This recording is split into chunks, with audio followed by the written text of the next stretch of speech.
Greetings, Earth enthusiasts. If you ever wondered about the incredible perspectives our planet has to offer from high above, you're in the right place. I am Dr. Clive Coetzee, and I'm thrilled to be your guide on this captivating journey into the world of remote sensing. Welcome. And please remember to like, subscribe to, and share this video. Thank you. In the previous video tutorial, we explored the option of creating random points, our case 200 points, and then generating a time series of night light intensity for each of those 200 points for the specified duration. And we focused it on the VIIRS data set. And so that would give us monthly nighttime light intensity data for each of those 200 locations. And we um, created a CSV file that we exported to the Google Drive. And from there, we moved it to our hard drive, and we converted the CSV into Excel.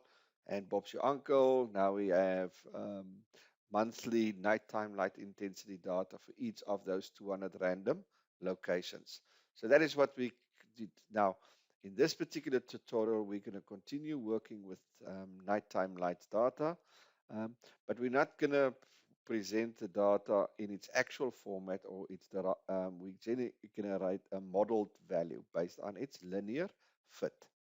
So to do that, we then go to our platform, we go to our Google code editor as per normal, we go to our script, and then we scroll down, we find our script or our project, we double click on it, it will uh, show in the middle window of our Earth engine.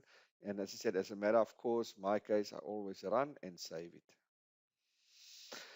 Okay, so remember, we're not going to go through all of these things. We've been through them before. But what we're going to do is go to the script where we're actually going to generate our linear fit values for our region of interest. Okay, so you can see we now have starting to generate quite a lot of scripts. Okay, so here we go. So let's start from the beginning. First of all, we're going to work with the DMSP data set first. Remember, it's annual data. So we're going to work with annual data from 1990 to 2013.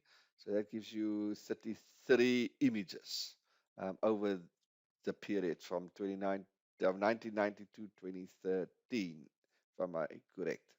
So it's about 33, 34 images. Okay, so what we're telling here in this piece of script is that we're going to create a variable, and this variable is a function. It's called create time bands, DMSP. And again, that name is up to your discretion.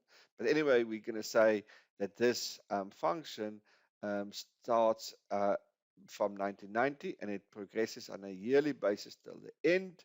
And so we have, in that case, we've got 33 years or 33 images within this particular function, and it's called create time bands, DMSP. So we've got 33 years that we're going to want to work with.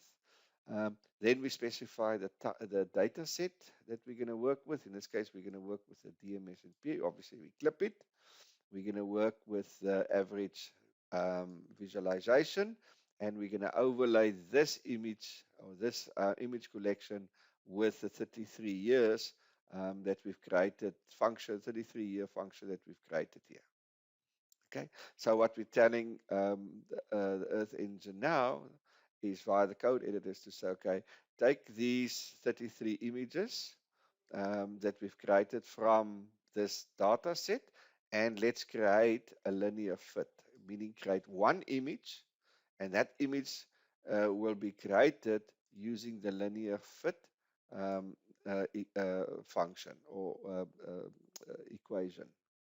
Okay, so we've indicated there's 33 years or 33 images. The images would be nighttime light intensity images from the DMSNP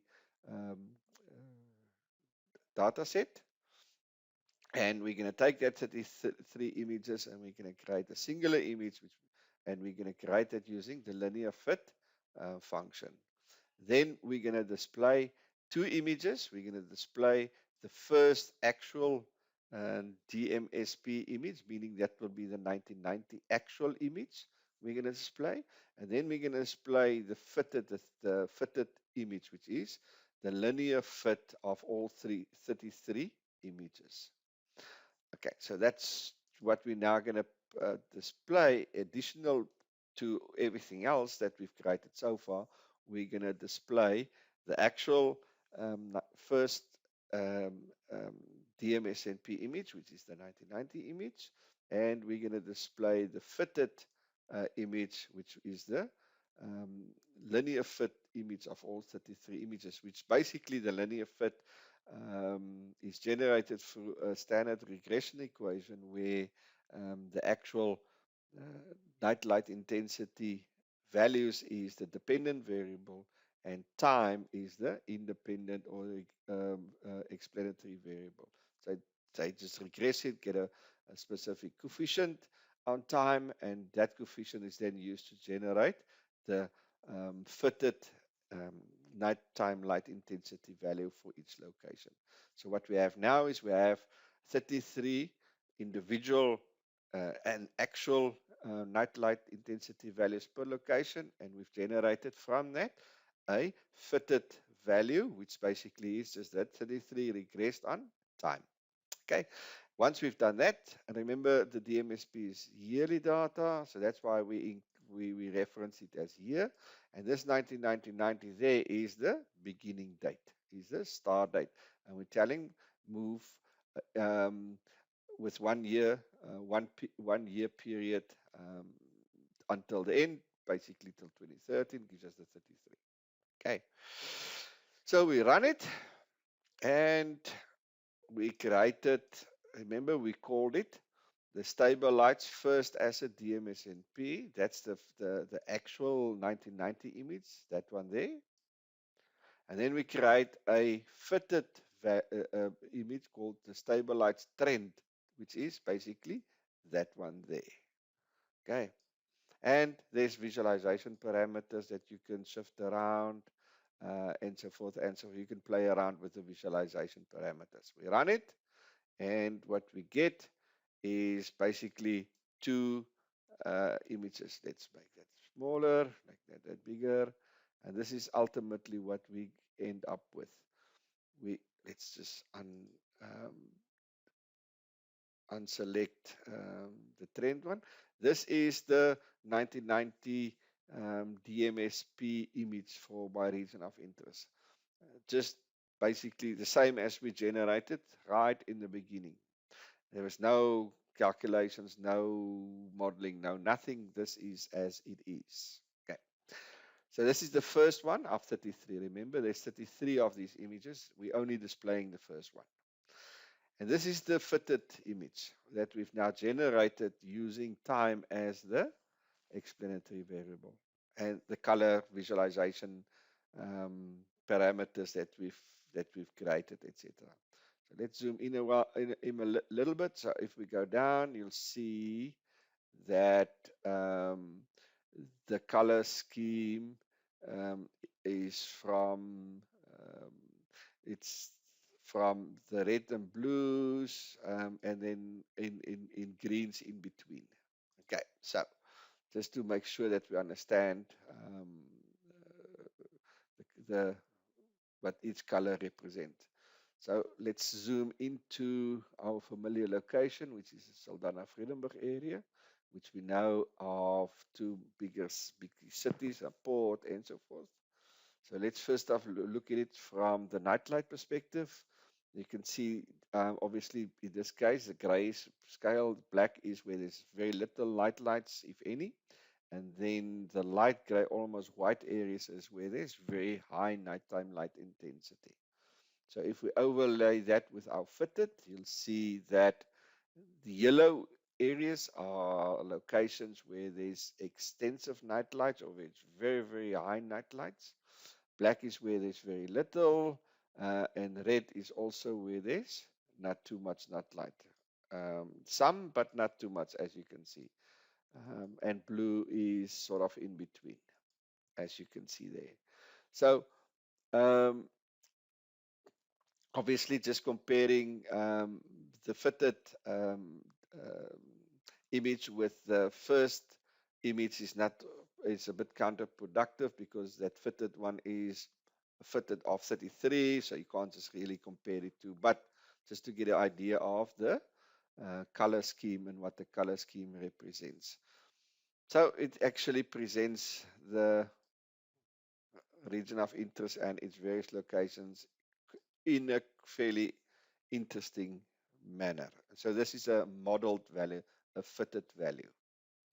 Okay, so this is for the DMSNP. So we can also do it for the VIIRS. Now remember, the VIIRS has a starting date of 2012-04. And if you're not sure, just go copy these, the unique identifier of the data set. You go to Google Earth, you go to the data set, and you go to the search function, you paste it in the search function, press enter, wait for the data set to be loaded. You left click on the name of the data set and it will give you the landing page for that specific data set, and there's a specific date for it. So you can just copy and paste it from there. And you'll know which one we're going to use and its minimum and maximum values and so forth. Okay, so we're going to clip it. So in this case, we're going to generate, what's it, 130 images. If I can't remember exactly, but it's monthly data from 2012, fourth month to 2023, the ninth month. So let's, for argument, assume it's 138 months.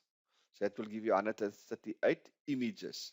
So that's our function. I've called it create time band VIIRS, not DMS because I'm working with the VIIRS, but again, up to you. So that's my function, which is basically the 100 and whatever periods from 2012 onwards. The data set I'm going to use is the VIIRS data set. I'm clipping it. I'm using the nighttime light intensity band called average it. My map, my function that I'm going to use is the amount of years. Now, remember, if you don't have to do it, you can actually split it into smaller bits. So having a later date, so you can create fitted values. Let's say if you have 30 years, you can create a fitted value per decade for each 10 years, for the first 10 years, for the second 10 years, etc. So you can play around with the dates here to either include the whole time frame or just specific periods in that time. That again is up to you. That's why we create that specific function. So that's why we're going to overlay it now, in this case, our data set with all of the periods, not just a certain a number of periods. And we're going to take the linear fit function again to create a singular image from all the images contained in this function. And again, same thing, I'm going to display the first image of the VIIRS data set, which will be the 2012 April image. And I'm going to display the trend, the fitted trend image.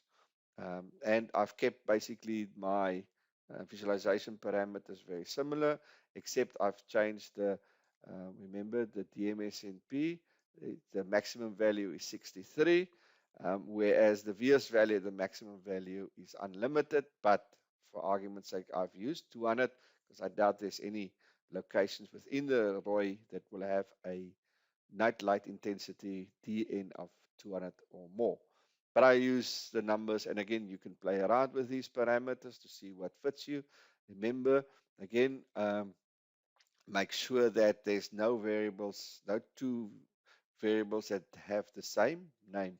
And that's why I've added DMSP um, uh, uh, to the back of each of the variables in my DMSP code, whereas I've added VIIRS to each of the variables in my VIIRS code.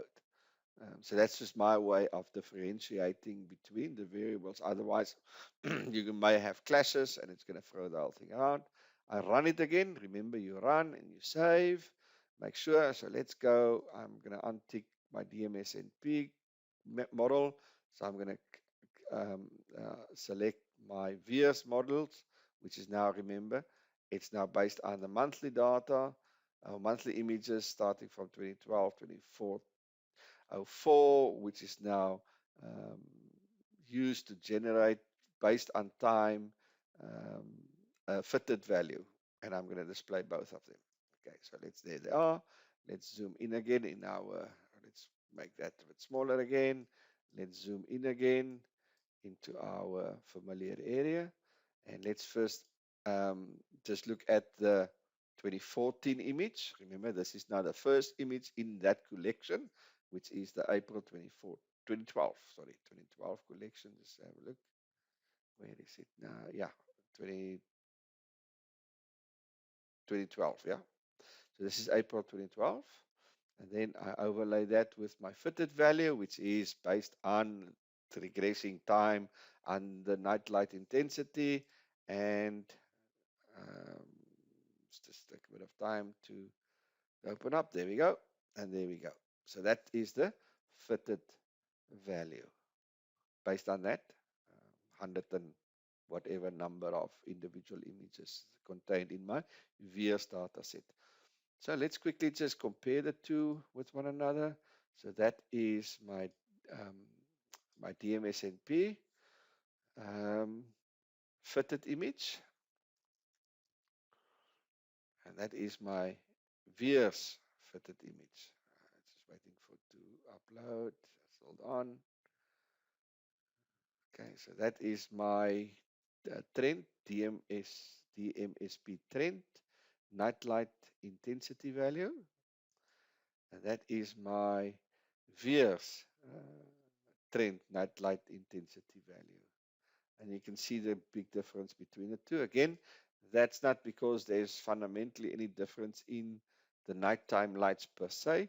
It's purely because of the difference in the sensing um, systems on the two satellites. Remember the older system, the DMSNP, it didn't make provision for the blooming effect of lights, and so it couldn't correct for that.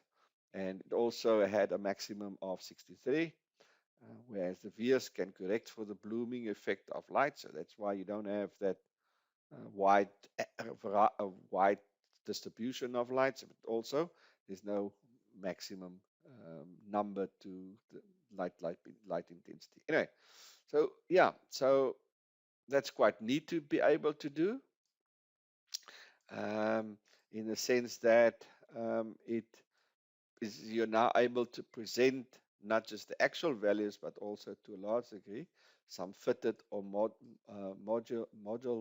modeled data to our nightlight intensity data set. The code is available. So if you're interested in the code, you're welcome just to copy and paste it, to write it down from the video itself, or if you want to ask me the code, I'll happily forward the code to you. Yeah, so this is quite neat. I like it. Just interestingly, we're now standing at line 327. So we've got quite an extensive piece of script on this project. And again, remember to run save all the time. So that's it for this particular video tutorial. I trust you've enjoyed it. And hopefully this has put some light into your day. No pun intended. And thanks for staying tuned, following the videos. Remember to like, subscribe, and share the videos. And stay tuned for the next video in our exploration of remote sensing.